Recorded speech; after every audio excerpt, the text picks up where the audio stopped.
ዜናዎቹን እየመራን ራቢያ ሰይድና በምልክት ቋንቋው ደግሞ ፍቅር ተከበደ አብረናችሁን ዘልቃለን። አብራችሁን ሁኑ የአክብሮት ግብዣችን ነው። በአዲስ አበባ ዜጎች በፍትሃዊነት ተጠቃሚ እንዲሆኑ እየተሰራ መሆኑን ከንቲባ አዳነች አቤቤ ተናገሩ። ከንቲባ አዳነች በልደታ ክፍለ ከተማ ለተለያዩ ማህበራዊ ችግሮች ለተጋለጡና አቅመ ደካሞች እንዲሁም ከወንዝ ዳርቻ ለተነሱ የቀበሌ ቤት ነዋሪዎች የቤት ርክክብ አካሂደዋል። ሰብስቤ ባዩ ተከታትሎታል። መንግስት በከተሞች ያለውን ዘመናትን ያስቆጠረና የተደራረበውን ችግርና ድህነት ለመቅረፍ የሰው ተኮር መርሃ ግብሮችን በመንደፍ ቅድሚያ ለሰው በመስጠት እየሰራ ይገኛል። በዚህ ተግባር ደግሞ አዲስ አበባ ከተማ ግንባር ቀደም በመሆን እየሰራች ሲሆን በለውጡ ዓመታት ከ40 ሺህ በላይ ቤቶችን በመገንባት ለአቅመ ደካሞች ተደራሽ ማድረግ መቻሉን ከንቲባ አዳነች አቤቤ በልደታ ክፍለ ከተማ ለተለያዩ ማህበራዊ ችግሮች ለተጋለጡና አቅመ ደካሞች እንዲሁም ከወንዝ ዳርቻ ለተነሱ ነዋሪዎች የቤት ርክክብ ባካሄዱበት ወቅት ተናግረዋል። ከተማችን ላይ በርካታ ሰው ተኮር የሆኑ ስራዎችን በመስራት እንደናንተ ለዘመናት በማይመች ሁኔታ ውስጥ እንዲሁም መኖሪያ ቤት እጥረት በከፍተኛ ሁኔታ ጫና ሲፈጥርባችሁ ቆይቶ ለኖራችሁት በመድረስ በኩል ብዙ ርቀት ሄደናል። እስካሁን ድረስ ከ40,300 በላይ የከተማችንን ነዋሪዎች በእንደዚህ አይነት ፕሮግራም ተጠቃሚ ማድረግ ችለናል። ዛሬ ደግሞ እናንተን ደርሷችኋል ማለት ነው። የከተማ አስተዳደሩ ለተለያዩ ማህበራዊ ችግሮች የተጋለጡ ዜጎችን በቅርበት ተመልክቶ ችግሮቻቸውን ለመፍታት ከመስራት ባሻገር በፍትሃዊነት ተጠቃሚ እንዲሆኑ ያደርጋልም ነው ያሉት ከንቲባ አዳነች። ለማህበራዊ ችግር ተጋላጭ መሆን በተለያዩ የድህነት ማዕቀፍ ውስጥ በመቆየት ብዙ ተሰቃይታችኋል። አሁን ግን ሌላው ቢቀር ማረፊያ ቤት አግኝታችኋል። በተለይ እዛ ቁርጡሚ ወንዝ አካባቢ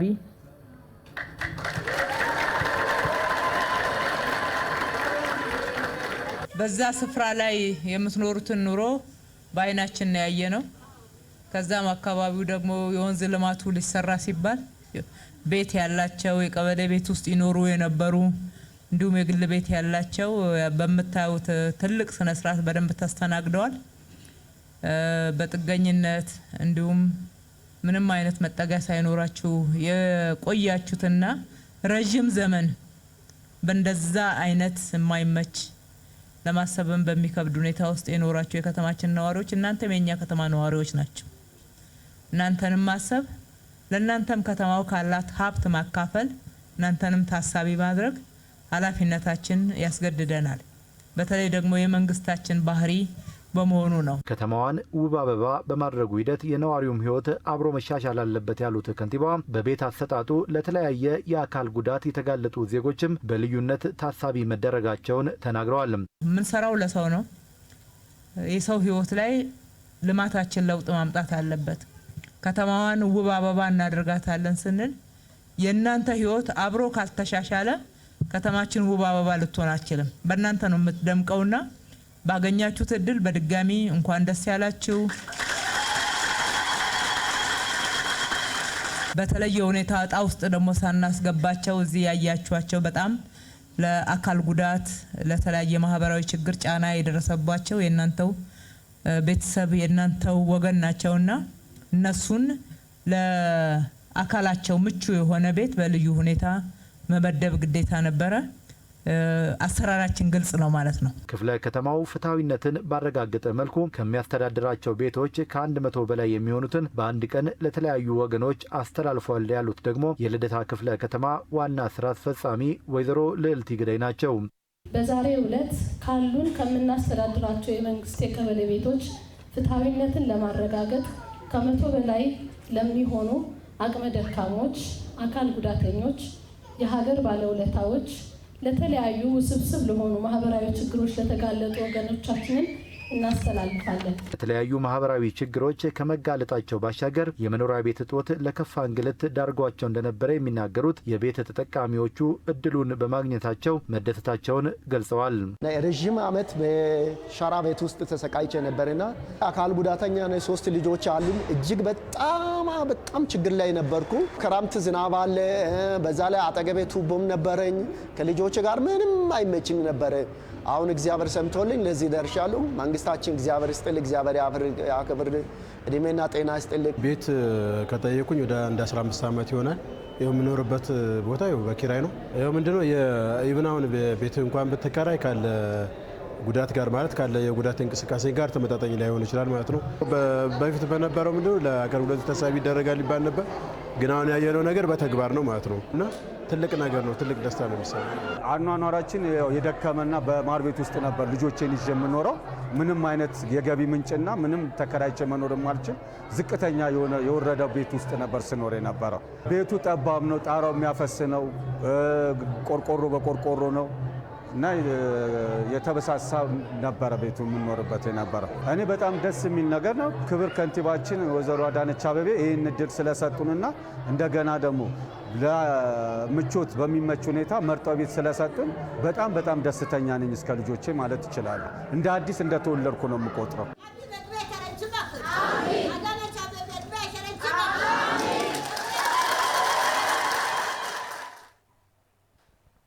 በአዲስ አበባ ከተማ የሚሰሩ የልማት ስራዎች ውጤታማ ናቸው የሚባሉት በነዋሪው ህብረተሰብ ኑሮ ላይ ተጨባጭ ውጤቶችን ሲያመጡ መሆናቸውን ከንቲባ አዳነች አቤቤ ተናገሩ። ከንቲባ አዳነች አቤቤ በምግብ ዋስትና ሴፍትኔት መርሃ ግብር ታቅፈው ለቆዩና ወደ ዘላቂ ልማት መርሃ ግብር ለተሸጋገሩ ነዋሪዎች በ4 ክፍለ ከተሞች የተገነቡ የመስሪያና የመሸጫ ህንፃዎችን መርቀው ስራ አስጀምረዋል። ሰብሴ ባዩ ተጨማሪውን ይዟል። እንደ መንግስት በልዩ ትኩረት ከሚተገበሩ ግቦች መካከል ተረጅነትን ዜሮ ማድረግ አንዱ ነው። በዚሁ መሰረትም የአዲስ አበባ ከተማ አስተዳደር ከተረጅነት ወደ አምራችነት በሚል መርሃ ግብር ዜጎች በስራ ራሳቸውን ቀይረው ከድህነት እንዲወጡ የሚያስችሉ እቅዶችን ነድፎ እየሰራ ይገኛል። በከተማ ደረጃ በምግብ ዋስትና ወይንም ሴፍቲኔት መርሃ ግብር ታቅፈው ለቆዩና ወደ ዘላቂ ልማት መርሃ ግብር ለተሸጋገሩ ነዋሪዎች በ4 ክፍለ ከተሞች የተገነቡ የመስሪያና የመሸጫ ህንፃዎችን መርቀው ስራ ያስጀመሩ ከንቲባ አዳነች አቤቤ በሁለት ዙር በሴፍቲኔት መርሃ ግብር ታቅፈው ከነበሩ ነዋሪዎች 520 ሺህ የሚሆኑትን ማሸጋገር መቻሉን ተናግረዋል። በሴፍቲኔት ፕሮግራም ውስጥ ከ2009 ጀምሮ የታቀፉ የከተማችን ነዋሪዎች ከ500 ሺህ በላይ ይሆናሉ። በሁለት ዙር ማለት ነው። በእነኚህ ሁለት ዙሮች የተለያየ ድጋፎችን በማድረግ በእለት ድጋፍ ብቻ ደግሞ የተገኘውን እድል ማበላሸት ስለማይገባ ወቅታዊ ችግሮችን መሸጋገር የሚያስችል የተለያዩ ስልጠናዎችን በመስጠት በማበረታታት የመስሪያ ቦታዎችን እያዘጋጀን ከዓለም ባንክ ያገኘነውን ድጋፍ ደግሞ ለእለት ጉርስ ብቻ ሳይሆን ለዘላቂ ልማት ለዘላቂ ህይወት መቀየር መዋል እንዲችል ሁለቱን አቀናይተን የእናንተ ጥረት ታክሎበት ወደ 520 ሺህ በላይ የሚሆኑ የከተማችን ነዋሪዎች መሸጋገር ችለዋል። ይሄ ትልቅ ትርጉም አለው። ከድህነት ለመውጣት የምናደርገውን ጥረት በከፍተኛ ሁኔታ ይደግፋል። የሚሰሩ የልማት ስራዎች ውጤታማ ናቸው የሚባሉት በነዋሪው ህብረተሰብ ኑሮ ላይ ተጨባጭ ውጤቶችን ሲያመጡ ነው ያሉት ከንቲባ አዳነች የመስሪያ ቦታ የተመቻቸላቸው ነዋሪዎች ተግተው ወደ ዘላቂ እድገት በመሸጋገር አርአያ ሊሆኑ እንደሚገባ ገልጸዋል። የምንሰራው ስራ ውጤታማ ነው የምንለው በሰው ህይወት ላይ ለውጥ ሲያመጣ ነው። ትላንትና ከነበረው ህይወታቸው እስከ ዛሬ ድረስ የነበረውን መሻሻልና ለውጥ የእናንተ የትላንትናው ህይወትን እና የዛሬውን ለውጥ ማገናዘብ ብቻ በቂ ነው። ጥረት ደግሞ እስከ ተወሰነ ድረስ ሄዶ የሚቆም አይደለም። ዛሬ ይሄን የመሳሰለ የመስሪያ ቦታዎች አግኝታችኋል። ጊዜያዊ አሁን ማቋቋም የሚሆን ድጋፍም አግኝታችኋል። ዘላቂውንም ውጤት የሚያመጣው የእናንተ ጥረት ነው። እቺን አሁን ያገኛችሁትን አስቀድማችሁ ያገኛችሁትን የህይወት ክህሎት፣ ልምድ፣ የቢዝነስ አስተዳደር ስልጠናዎች አንድ ላይ ሁሉንም ደምራችሁ ለዘላቂ ህይወት መሻሻል ስትጠቀሙበት ለራሳችሁ ብቻ ሳይሆን ለከተማችሁ ነዋሪዎች እናንተን መሰል ድጋፍ ለሚሹ በእናንተ ስር የስራ እድልም አግኝተው እንደገና እናንተንም አይተው እንዲበረታቱና እንዲነሳሱ ለማድረግ ትልቅ ውጤት ልታስመዘግቡ ትችላላችሁ። ከፌዴራል መንግስትና ከዓለም ባንክ ትብብር በተገኘ ድጋፍ አሁንም 179 ሺህ የሚሆኑ ዜጎች ድጋፍ የተደረገላቸው እንደሚገኝ የተናገሩ ከንቲባ አዳነች በቀጣይም እነሱን የማሸጋገር ስራ ይሰራል ነው ያሉት። በማክሮ ኢኮኖሚው ማሻሻያ ምክንያት ጫና የሚፈጠርበትን የከተማችን ነዋሪዎች ታሳቢ ያደረገ ፕሮግራም ተቀርጾ በአንድ በኩል በዓለም ባንክ በኩል ያገኘነው ድጋፍ በተጨማሪ መንግስት በጀት መድቦ ሁለቱንም በማቀናጀት ወደ 179 ሺህ የሚሆኑ የከተማችን ነዋሪዎች አሁን በዚህ ፕሮግራም ታቅፈው እየተጠቀሙ ነው የሚገኙት። እነሱንም በዘላቂነት ህይወታቸው እንዲሻሻል ቋሚ የስራ ዕድል እንዲያገኙ ልክ እንደናንተው ጥረታችንን እንቀጥላለን። እንደናንተው ደግሞ እናሸጋግራቸዋለን። መንግስት ከድህነትና ተረጅነት ለመውጣት በልዩ ትኩረት እየሰራ መሆኑን የተናገሩት በምክትል ከንቲባ ማዕረግ የስራና ክህሎት ቢሮ ኃላፊ አቶ ሚሊዮን ማቴዎስ ዜጎችን ወደ ዘላቂ ልማት ለማሸጋገር በከተማው ትኩረት መሰጠቱን ይናገራሉ።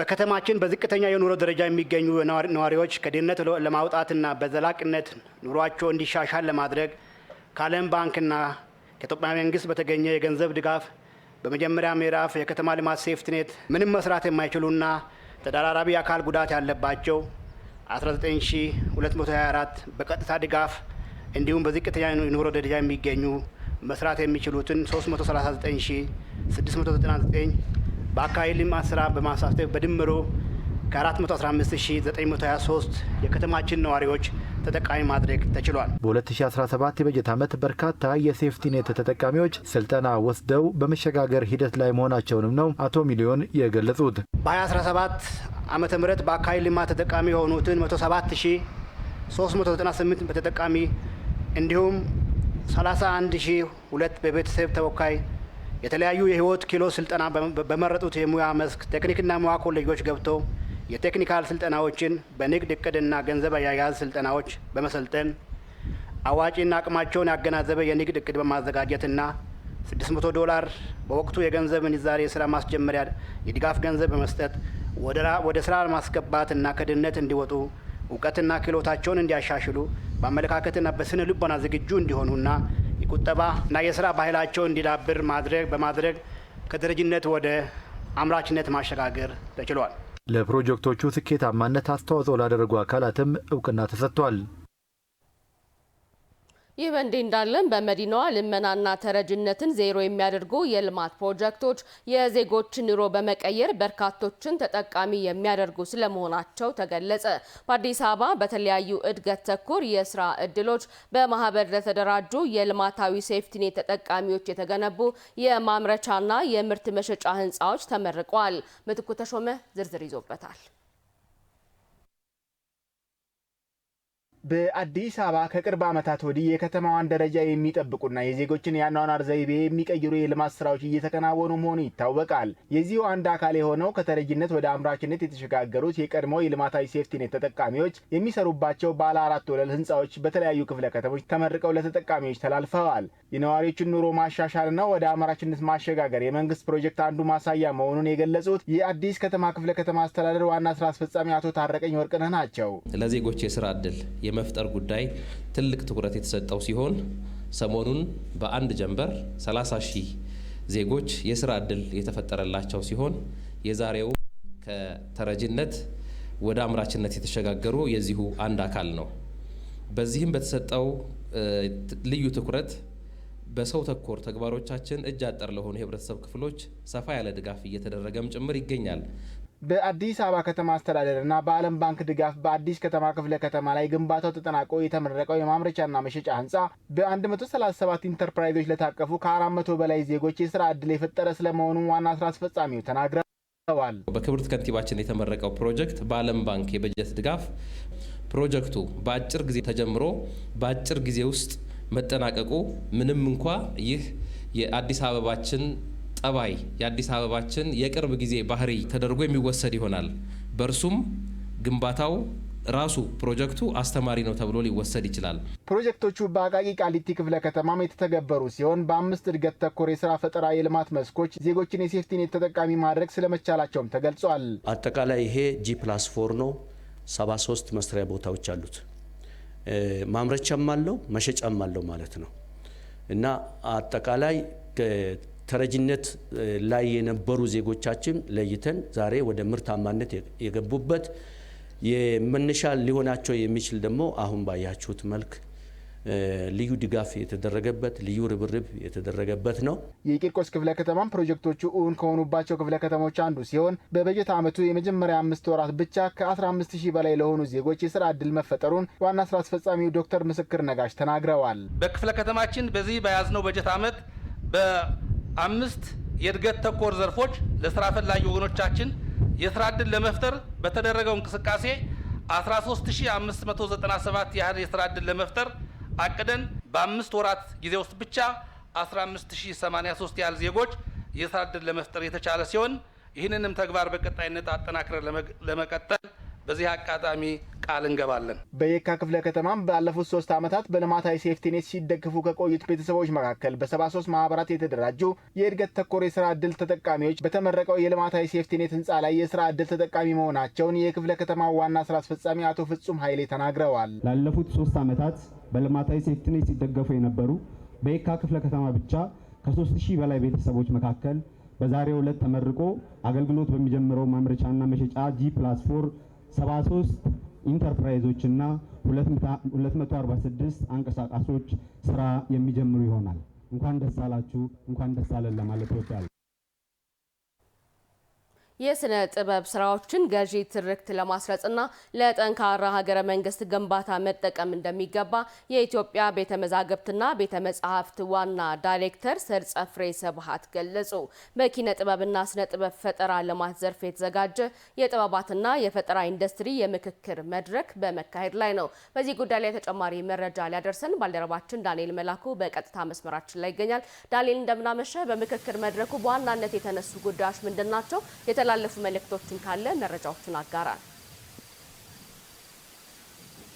አመሰግናለሁ ራቢያ። እንግዲህ ቀደም ሲል እንዳነሳሽው የኢትዮጵያ የኪነ ጥበብ ባለሙያዎች በኢትዮጵያ የኪነ ጥበብ ኢንዱስትሪ ዙሪያ ላይ ውይይት እያደረጉ ነው፣ እየመከሩ ነው። የተለያዩ ጽሁፎችም ቀርበው ውይይት እያደረጉ ነው የሚገኙት።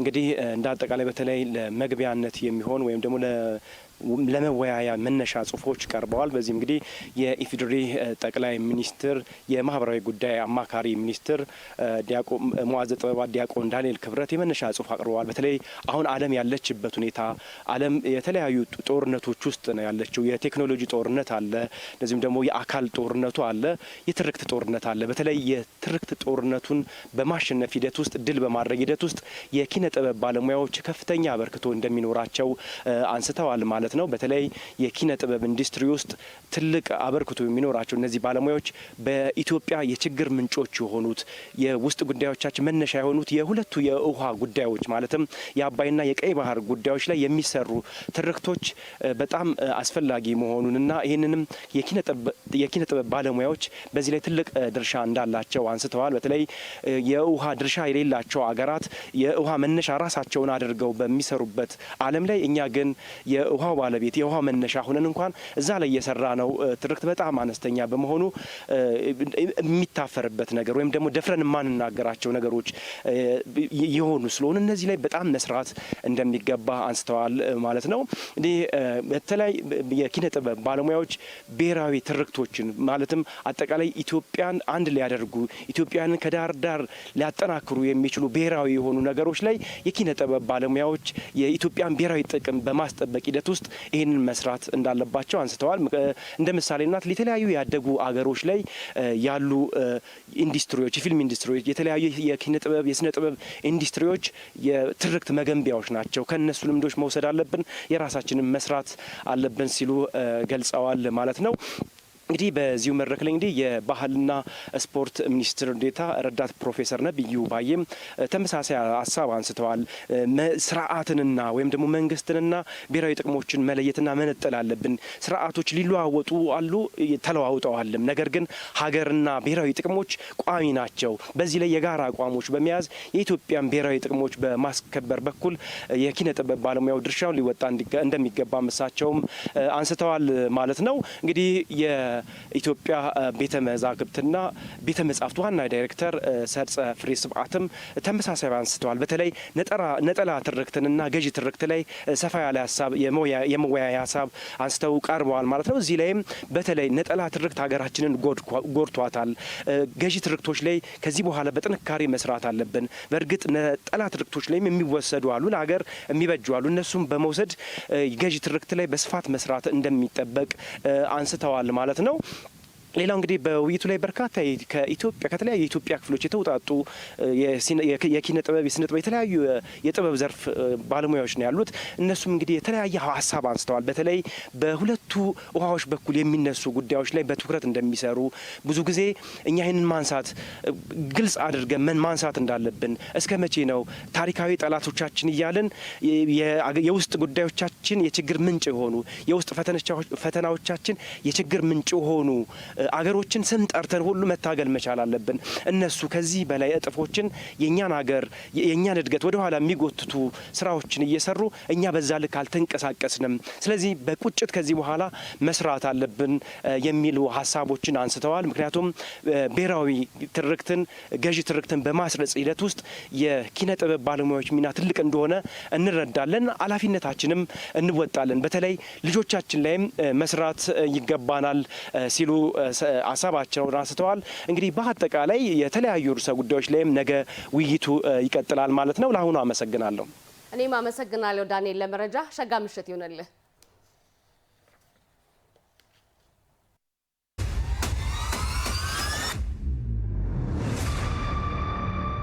ለአንድ ዓመት ያክል አዲስ ታለንት ሾው አስገራሚ ትዕይንቶችን እያስተናገደ እስካሁን ደርሷል።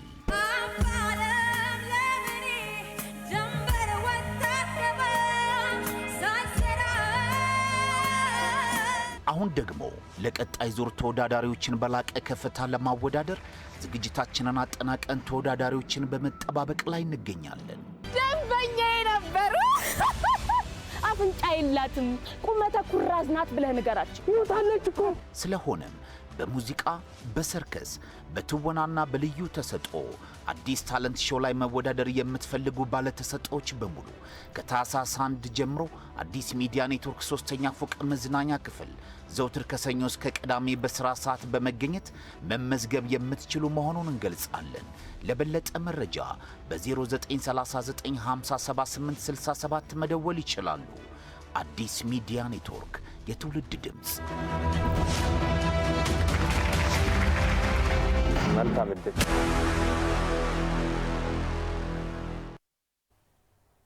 ተመልካቾቻችን አዲስ ሚዲያ ኔትወርክ ላይ ትገኛላችሁ። በመዲናችን አዲስ አበባና በተለያዩ የክልል ከተሞች ህዝባዊ የውይይት መድረኮች እየተካሄዱ ነው የሚገኘው። በአማራ ክልል በሁሉም ከተሞች በነገው ዕለት ህዝባዊ ውይይት ይካሄዳል። ባልደረባችን ካሳሁን አንዷለም በደብረ ብርሃን ከተማ ይገኛል። አጠቃላይ ያለውን መረጃ ይነግረናል። ካሳሁን እንደምናመሽ። አጠቃላይ ያለው የከተማዋ ገጽታ ምን ይመስላል? ድባቡስ እንዴት ነው? በጣም አመሰግናለሁ ራቢያ። ቀደም ብለሽ እንዳነሳሹ በአማራ ክልል በተለያዩ ከተሞች በዛሬው ዕለት የተለያዩ ህዝባዊ ውይይቶች ሲካሄዱ ውለዋል። ባህር ዳር፣ ጎንደር፣ ደሴን ለአብነት መጥቀስ ይቻላል። ይሄው ህዝባዊ ውይይት እንግዲህ በተለያዩ የክልሉ አካባቢዎች በተለይም ደግሞ ደብረ ብርሃን ጨምሮ በተለያዩ የክልሉ ከተሞችን በነገው ዕለት ቀጥሎ የሚካሄድ ነው የሚሆነው።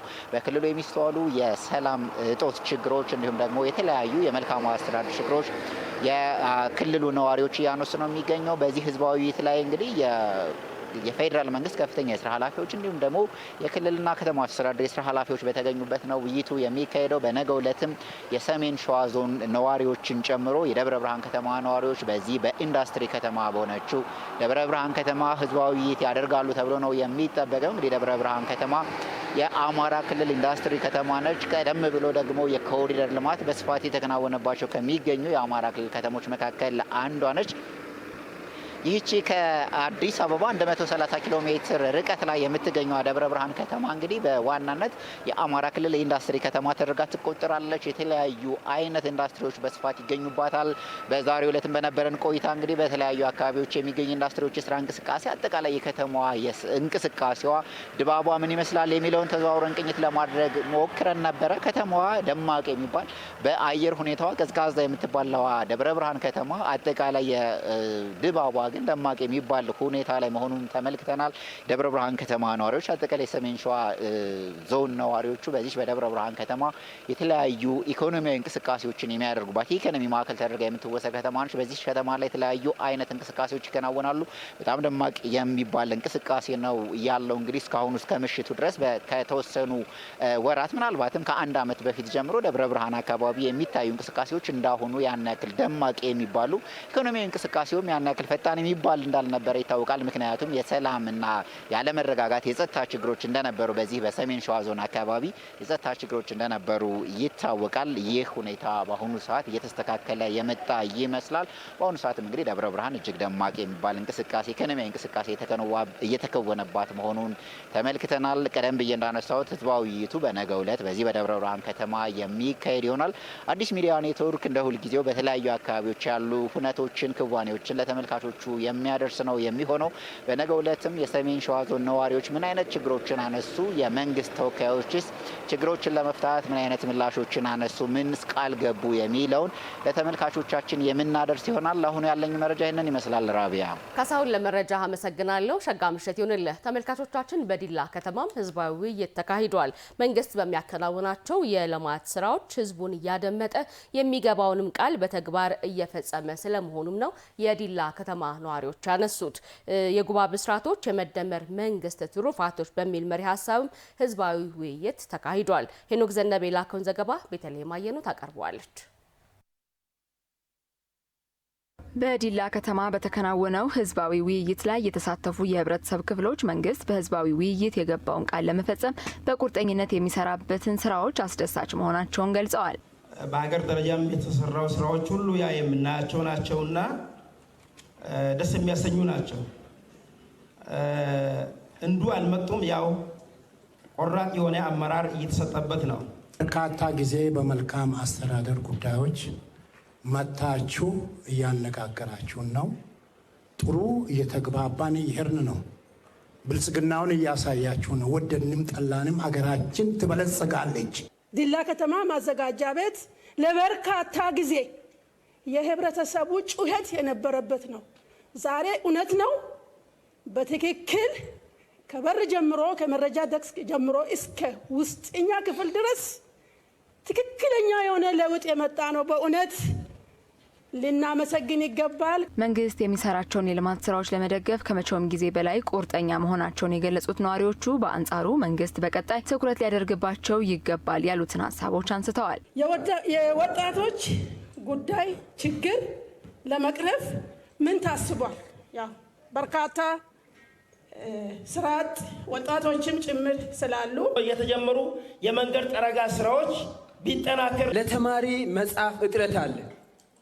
በዚህ ጉዳይ ላይ መንግስት ምን አስቧል? ለዲላ ከተማ ላሉ ተማሪዎች በደቡብ ኢትዮጵያ ክልል የጌዲኦ ክላስተር አስተባባሪ ዶክተር መሪሁን ፍቅሩ በሰጡት ምላሽ መንግስት በዞኑ ያለውን የስራ እድል ለመፍታት ያሉ ሀብቶችን ጨምሮ ለሚያከናውናቸው የተለያዩ የልማት ስራዎች ከስራ እድል ፈጠራ ጋር እያቆራኘ ያከናውናል ብለዋል። ስራ እድል ፈጠራ የሚጀምረው ከራስ ነው። እጅግ እንቁ የሆኑ ሀብቶች፣ የተፈጥሮ ሀብቶች እንቁ የሆኑ ትልቅ ነገር በእጃቸዋል። ይህንን ወደ ሀብት የመቀየር ፍጥነት፣ ወደ ሀብት የመቀየር ፈጠራ ያስፈልጋል። ከተጋገዝን የምናስቀምጠውን ሀሳብ ወደ መሬት ለማውረድ የምንተጋገዝ ከሆነ ወጣቱን እዚህ ያለውን ወጣት ብቻ ሳይሆን አጎራባሽ ላይ ያሉ ወጣቶችን፣ ክልላችን ላይ ሌላ ቦታ ላይ ያሉ ወጣቶችን በጋራ አቀናጅተን ስራ መፍጠር የሚያስችል አቅም አለን፣ ጸጋው አለን። የጌዲኦ ዞን ሰላሙን አስጠብቆ ለዘመናት የቆየበት ቱባ ባህል አለው ያሉት በመድረኩ የተገኙት የትራንስፖርትና ሎጂስቲክስ ሚኒስትር ዶክተር አለሙ ስሜ የክልልም ሆነ የፌዴራል መንግስት የግብርናውን ምርትና ምርታማነት ለማሳደግ የግብርና ማሽነሪዎች ከቀረጽ ነጻ እንዲገቡ እያደረገ ይገኛል ብለዋል። በክልሉ የሚስተዋለውን መሰረተ ልማት በየደረጃው እንዲፈታ መንግስት በትኩረት ይሰራል ብለዋል። መንግስት ለግብርናው ትልቅ ትኩረት ሰጥቷል። 600 በላይ የግብርና ግብአትና ቁሳቁሶች ከቀረጥ ነጻ ነው የሚገቡት። ስለዚህ መጽሐፍን በተመለከተ እየተሰራ ነው ያለው። በፊት ውጪ ነው እየታተመ የሚመጣው። አሁን ሀገር ውስጥ ማተም ለመጀመር እንቅስቃሴ እየተካሄደ ነው። የፌዴሪ ጠቅላይ ሚኒስትር ዶክተር አብይ አህመድ በህዳሴ ግድብ ምርቃት ላይ ያበሰሯቸው የጉባ ብስራቶች ለኢትዮጵያ ሁለንተናዊ እድገት ማርሽ ቀያሪ ናቸው ብለዋል። 2018 ትልልቅ ጉዳዮች የጉባ ብስራቶች ናቸው። በመፍጠር መፍጠን መዝለል ጊዜ የለንም። ወደ ኋላ ቀርተናል ከሌላ ዓለም መስተካከል አለብን። ስለዚህ ትልቅ እምርታ ወደፊት እንሄዳለን። ወደ አዲስ አበባ ከተማ ተመልሰናል ተመልካቾቻችን። በጉለሌ ክፍለ ከተማም ህዝባዊ የውይይት መድረክ ተካሂዷል። ነዋሪዎቹ የተሰሩ የልማት ስራዎች የከተማዋን ገጽታ ከመቀየራቸውን ባለፈ የነዋሪዎችን ህይወት የቀየሩ መሆናቸውንም ነው የገለጹት። የጉባ ብስራቶች የመደመር መንግስት ትሩፋቶች በሚልም በተካሄደው ህዝባዊ የውይይት መድረክ ላይ የኑሮ ውድነትን ማረጋጋትና በተለይም ደግሞ የቤት አቅርቦት መጨመር ላይ ትኩረት ተደርጎ ሊሰራ እንደሚገባ ነው የገለጹት። ፍቃዱ መለሰ ተከታትሎታል። አብረን እንየው። ባለፉት ጊዜያት ነዋሪዎች ላነሱ ጥያቄ የተሰጡ ምላሾችና የቀጣይ ትኩረቶች ላይ ያተኮረው የጉባ ብስራቶች የመደመር መንግስት ትሩፋቶች በሚል መሪ ሀሳብ እንደ ሀገር እየተካሄደ ያለው የህዝብ መድረክ በአዲስ አበባ ከተማ ሲቀጥል በወረዳ ደረጃ ተካሂዷል። በጉለሌ ክፍለ ከተማ በሚገኙ ወረዳዎች የህዝብ መድረኩ የተካሄደ ሲሆን በወረዳ 2 አስተዳደር ከሁሉም የህብረተሰብ ክፍሎች የተውጣጡ ተወካዮች ተሳትፈዋል። በውይይቱም እንደ ሀገርም ሆነ እንደ ከተማ ባለፉት የለውጥ ዓመታት የተሰሩ ስራዎች የአዲስ አበባ ከተማን ገጽታ ያጎሉ የነዋሪዎችን ተጠቃሚነት ያረጋገጡ ሰው ተኮር ስራዎች መሆናቸውን ተሳታፊዎቹ አንስተዋል። እኔ በ79 ዓመተ ምህረት ነው እዚህ የመጣሁት።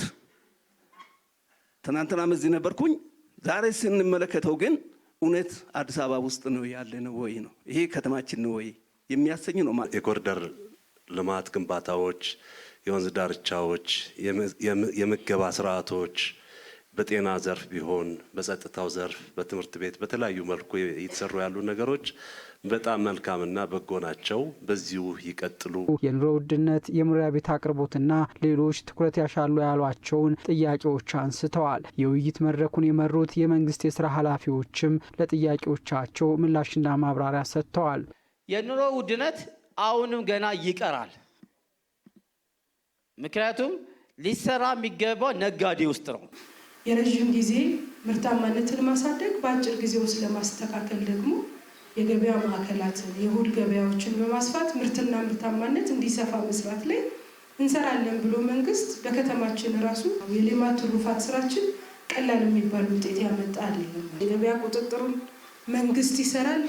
ህብረተሰቡን ሊያማርሩ የሚችሉ ስራዎች የሚሰሩ ነጋዴዎችን ደግሞ አጋልጦ በመስጠት ከመንግስት ጎን ሆኖ በመስራት በጋራ የምናመጣው ውጤት ነው። ሸማች ማዕከሎች ሁለቱም ካርታ ያላቸው ይዞታቸው የህዝብ የሆነ በኮሪደር ልማት ፈርሶ ህብረተሰቡ እየተንገላታ ነው። ልትክ አልተሰጠው። ይሄ ቢታይ ነው። እኛ ውሰዱና ስሩ፣ በዚህ ልክ እዛ አካባቢ ያለው ነገር አስፋፉና ዘመናዊ ሱቅ፣ ዘመናዊ ሱፐር ማርኬት ስሩ ተብሎ ነበር። የዛኔ ከአቅም ጋር ከምን ጋር የሚገናኙ ጉዳዮች ነበሩ። እሱ በዛ ልክ ነበረ እንጂ አሁንም ቢሆን ግን ካሳ ማግኘት መቻል አለባቸው። ክፍለ ከተማው ከተማ አስተዳደሩ በዛ ልክ እየሄደበት ያለ ሂደት ስላለባት ቀደም ሲል ገንዘብ በባንክ ያጠራቀሙ ሰዎች ይደርሰናል ብለው ሲያስቡ አሁንም እየጓጉ ያሉ ሰዎች አሉና ያልደረሳቸው ሰዎች ስላሉ እነዚህ ላይ ሊታይ ይገባዋል። ባለፉት ጊዜያት የተሰሩትን ትተን በዚህ ዓመት ብቻ 100,000 ቤቶች በከተማ አስተዳደሩ ነባራዊ ሁኔታ የሚገነቡ ናቸው ማለት ነው። ይሄ ሲባል እንደ በፊት ከባንክ ተበድረን ሰርተን ለህዝብ በኮንዶሚኒየም አማራጭ ተደርጎ በሚሰጠው ብቻ ከሆነ አፎርድ ማድረግ አንችልም። አሁን ባለው ሁኔታ እነዚህ እንዴት አድርገን እናሰፋለን የሚል 5 ሞዳሊቲዎች ቀርጾ እየተንቀሳቀሰ ነው። መንግስት ለነዋሪዎች ኑሮ መሻሻልና ለከተማዋ እድገት ትኩረት ሰጥቶ እየሰራ መሆኑን ያነሱት የመንግስት የስራ ኃላፊዎች ተሳታፊዎች ያነሱትን ጥያቄ በቀጣይ የእቅድ አካል በማድረግ ይሰራል ብለዋል። አንዳንዱ ህብረተሰቡ የሚያነሳቸው ነገሮች በእቅድ፣ በህግ፣ በአዋጅ፣ በመመሪያ ለመመለስ ቁርጠኛ ስለሆነ ነው መንግስት እንደዚህ አይነት መድረኮችን እያደረገ ያለው። መንግስት የሀገርን ብሔራዊ ጥቅም ለማስከበርና ሀገርን ከድህነት ለማውጣት የጀመራቸውን ግዙፍ ፕሮጀክቶች አጠናክሮ እንዲቀጥል የጠየቁት የውይይቱ ተሳታፊዎች ለተጀመሩ ሀገራዊ ፕሮጀክቶች ስኬትም የድርሻቸውን ለመወጣት ዝግጁ መሆናቸውን ገልጸዋል። በኮልፌ ቀራኒዮ ክፍለ ከተማ በተካሄደው ህዝባዊ ውይይት ደግሞ ነዋሪዎቹ ያነሱት የውሃ አቅርቦትን ማሳደግና በአገልግሎት ዘርፍ የሚስተዋሉ ብልሹ አሰራሮችን ማሻሻል እንደሚገባ ነው የጠቆሙት። የጉባ ብስራቶች የመደመር ትሩፋቶች በሚል ሀሳብም ውይይት አካሂደዋል። ውይይቱን ቴዎድሮስ ይሳ ተከታትሎታል።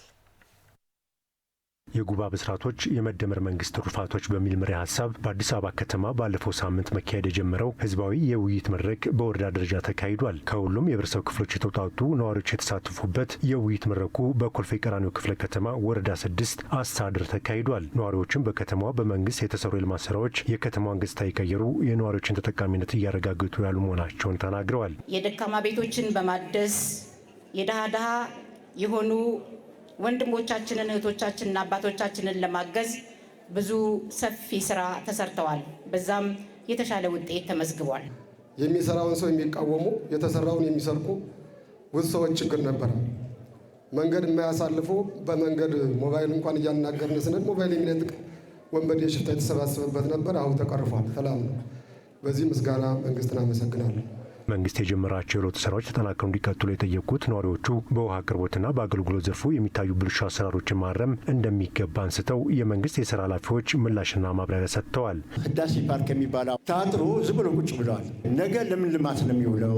ህዳሴ ፓርክ ማጠሩና ጥበቃ እንዲኖረው የማድረጉ ስራ ተጠናቋል። በመንግስት በኩል ፕሮጀክት ተቀርጾለት በጀት ተመድቦለት ወደ ስራ የሚገባበት ጊዜ በጣም ቅርብ ስለሆነ ከከተማም ጋር ስለተነጋገርን እሱም የምንፈታበት አግባብ አጭር ጊዜ እንደሆነ ማየት ያስፈልጋል።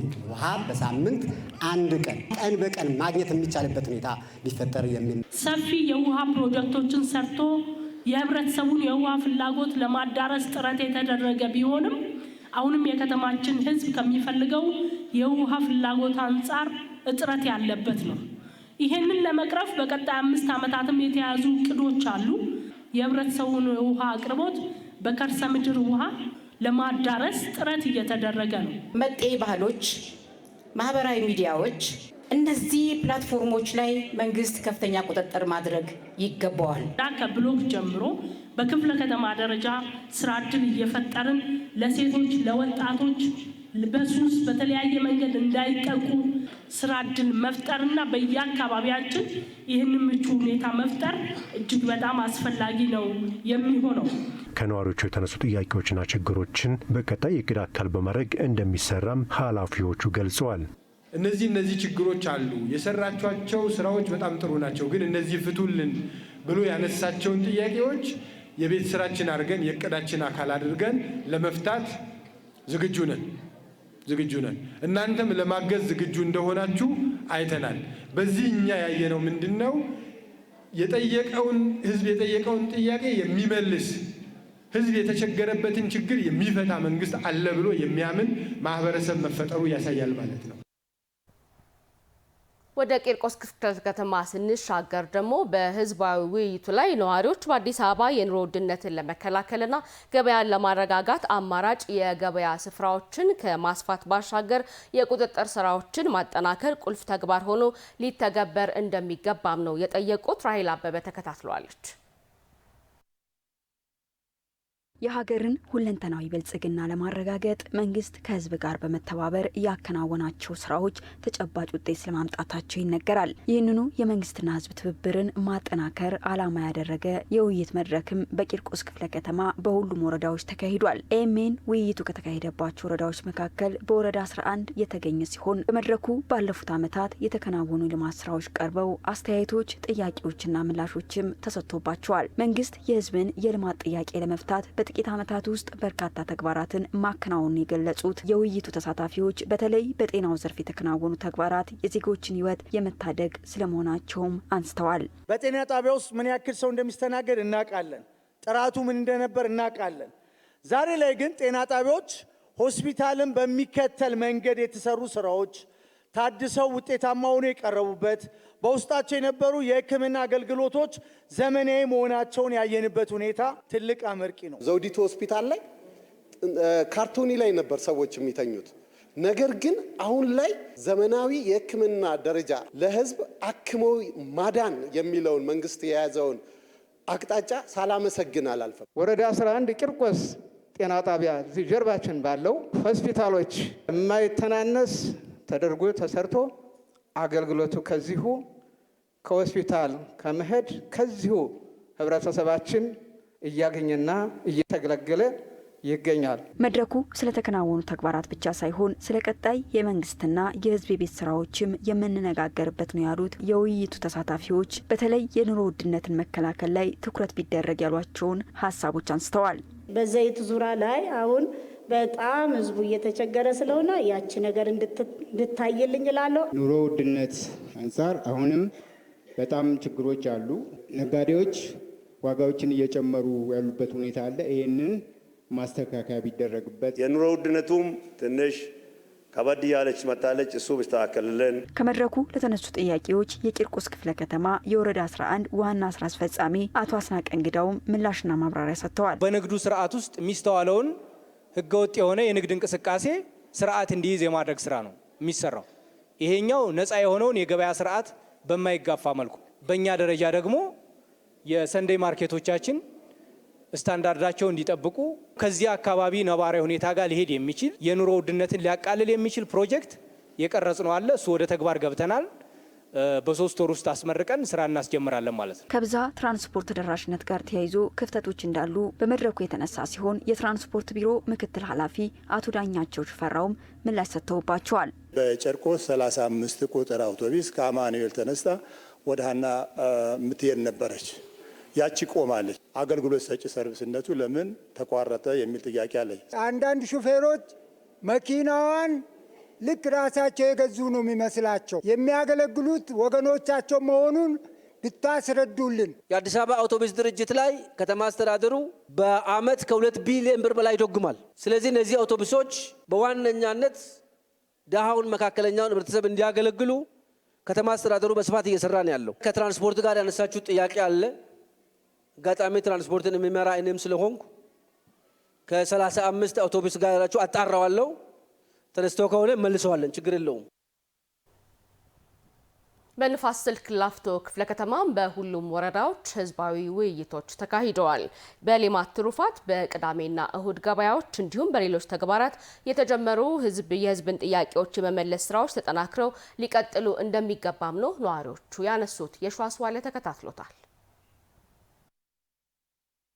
ከፍተኛ በጀት የተመደበባቸው ሀገርን ወደ ከፍታ ሊያሻገሩ የሚችሉ ታላላቅ ፕሮጀክቶች ይፋ መሆናቸው ይታወቃል። እነዚህ ፕሮጀክቶች ሀገር አቀፍ ይሁኑ እንጂ ከጥቂት ዓመታት ወዲህ በአዲስ አበባ ከተማ እየተከናወኑ ያሉ የልማት ስራዎች የሀገርን እድገት መሰረት ማሳያ ናቸው። እነዚህን የልማትና እድገት ግስጋሴዎችንም አጠናክሮ ለማስቀጠል መንግስት ከማህበረሰቡ ጋር የተለያዩ ህዝባዊ ውይይቶችን በማድረግ ላይ ይገኛል። ከዚህ ቀደም በአዲስ አበባ ከተማ በክፍለ ከተማ ደረጃ ህዝባዊ ውይይቶቹ የተደረጉ ሲሆን አሁን ደግሞ በወረዳ ደረጃ የጉባ ብስራቶች የመደመር መንግስት ትሩፋቶች በሚል መሪ ሀሳብ ውይይቶቹ ተደርጓል። በንፋስ ስልክ ላፍቶ ክፍለ ከተማም በተለያዩ ወረዳዎች ህዝባዊ ውይይቶቹ መደረግ ችሏል። ኤኤምኤን በተገኘበት ጀሞ ወረዳ 13 በተደረገ ውይይትም ማህበረሰቡ በነቂስ ወጥቶ የተሳተፈ ሲሆን የተሰሩ ስራዎች፣ የተገኙ ውጤቶችና በቀጣይ ቢስተካከሉ ያሏቸውንም ጥያቄዎች አንስተው ከሚመለከታቸው የስራ ኃላፊዎች ምላሽና ማብራሪያ ተሰጥቶባቸዋል። የመልካም አስተዳደር ችግር አለ ነው እየተቀረፈ ነው ቢባልም እኛ መቼ ተላቀቅን? ሰዎቹ ከኪሳችን መቼ ለቀቁን?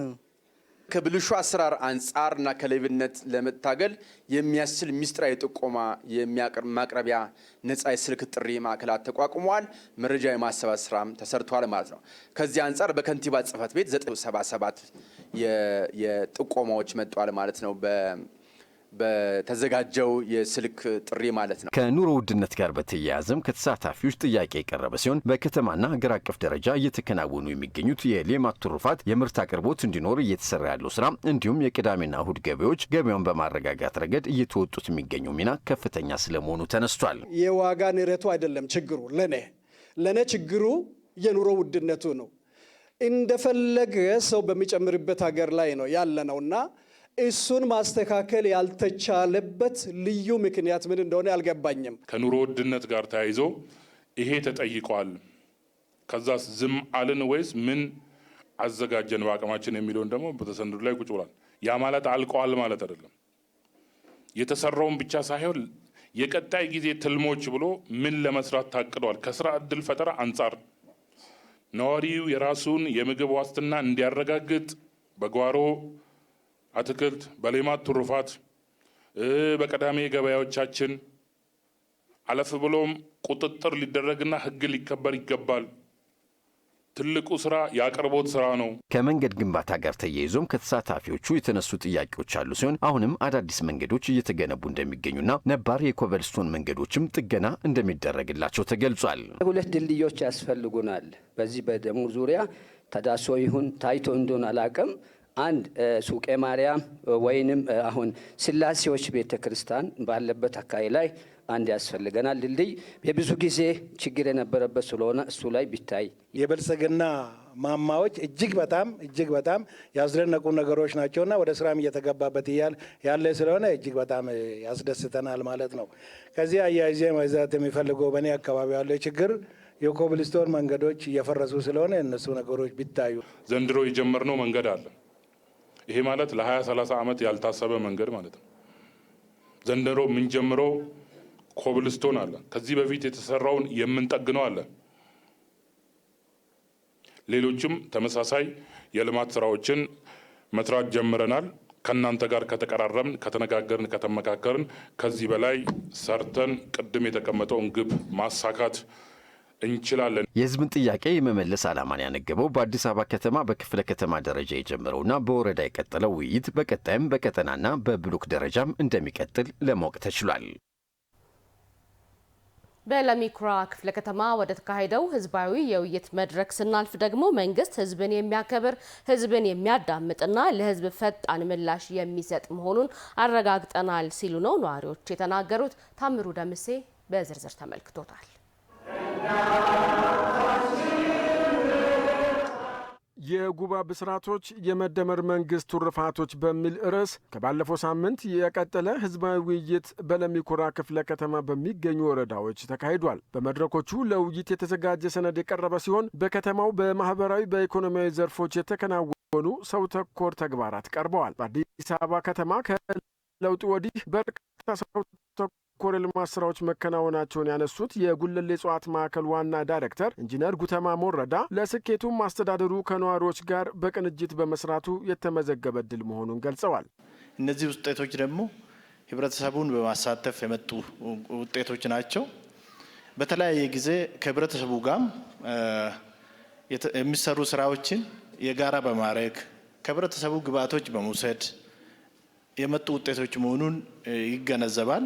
ዋና ዳይሬክተሩ ከዚህ ቀደም አስተዳደሩ ይህን መሰል ህዝባዊ ውይይቶችን ሲያካሄድ የቆየ መሆኑን አስታውሰው መድረኩ ተለዋዋጭ በሆነው ቀጠናዊና ሀገራዊ ጉዳዮች ዙሪያ የጋራ መግባባት ለመፍጠር የሚያስችል መሆኑን ጠቁመዋል። አስተዳደሩ ከዚህ ቀደም በነዋሪው የሚነሱ ጥያቄዎች ምላሽ የሰጠበትን ፈጣን ሂደት እንደሚያደንቁ የተናገሩት የውይይቱ ተሳታፊዎች የአቅመ ደካማ ቤት እድሳት፣ የትምህርት ቤቶች ምገባ እንዲሁም ከተማዋ በዓለም አቀፍ መድረኮች እያገኘች ያለውን እውቅናና በቴክኖሎጂ የተደገፈ አገልግሎት አሰጣጥ ለተገኙ መሻሻሎች ምስጋና አቅርበዋል። ክብርት ከንቲባችንን እጅግ በጣም የማደንቃት ነገር ቢኖር በተለያየ ጊዜ የህዝብን መድረክ እየተጠቀመችበት ከተማ እየለወጠች ያለች ሴት ናት። አዲስ አበባ ንግስት ጣይቱ ስያሜን የሰጧት ከተፈጥሮ ገጸ በረከት ወይም ደግሞ ካዩት ነገር በመደነቅ ነው።